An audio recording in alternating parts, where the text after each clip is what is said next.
ते नामदेव महाराजांनी प्रेमाने जिंकून दाखवलं।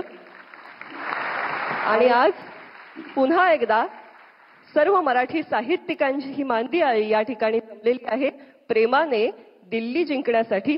आणि दिल्लीचेही तख्त राखितो महाराष्ट्र माझा हा आपला मराठी बाणा, त्याचा पुनरुच्चार या दिल्लीच्या भूमीमध्ये करण्यासाठी अभिजात मराठी भाषेच्या ऐतिहासिक महोत्सवाची सुरुवात मराठीबरोबरच अभिजात भाषेचा दर्जा मिळालेल्या प्राकृत भाषेतील मंगलाची कामना करणाऱ्या मंत्रांनी आम्ही करतोय।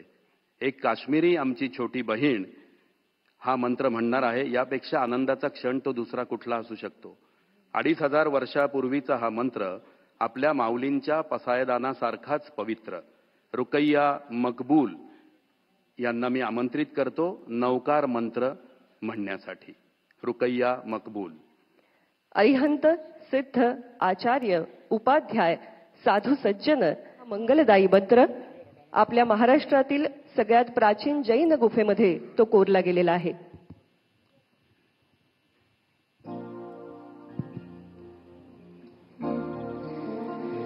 नमो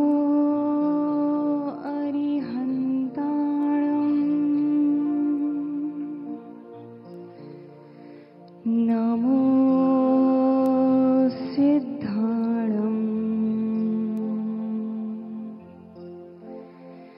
नमो। नंतर तुमचं पुन्हा एकदा स्वागत। दिल्लीत अखिल भारतीय मराठी साहित्य संमेलन सुरू झालंय। या संमेलनाचं उद्घाटन पंतप्रधान नरेंद्र मोदी यांच्या हस्ते होणार आहे।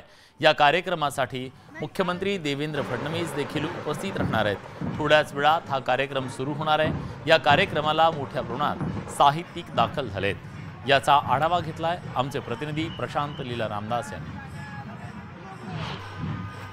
अखिल भारतीय मराठी साहित्य संमेलन होत आहे आणि मराठी साहित्य संमेलनाचं उद्घाटन पंतप्रधान नरेंद्र मोदींच्या हस्ते होणार आहे। त्यासाठी जर बघितलं तर हे विज्ञान भवन आहे। विज्ञान भवनाची सर्व तयारी सुरू झालेली आहे। खास करून जर बघितलं आपण तर महाराष्ट्रातल्या विविध जिल्ह्यातून ठिकठिकाणाहून तर इथे साहित्यिक आलेच आहे, पण याशिवाय पाकिस्तान, याशिवाय इंग्लंड, याशिवाय इतरही देशातून इथे साहित्यिक आले। त्यानिमित्ताने साहित्यिकांची मंदी आळी या संपूर्ण विज्ञान भवनामध्ये पाहायला मिळणार आहे। सोबतच जेव्हा खास करून ज्या पद्धतीने माहिती मिळते, साधारण आयोजकांनी ज्या पद्धतीने संजय राणे यांनी माहिती दिलेली आहे की एक प्रकारे हा जो संपूर्ण माहोल आहे हा माहोल असणार आहे साहित्यिकांचा।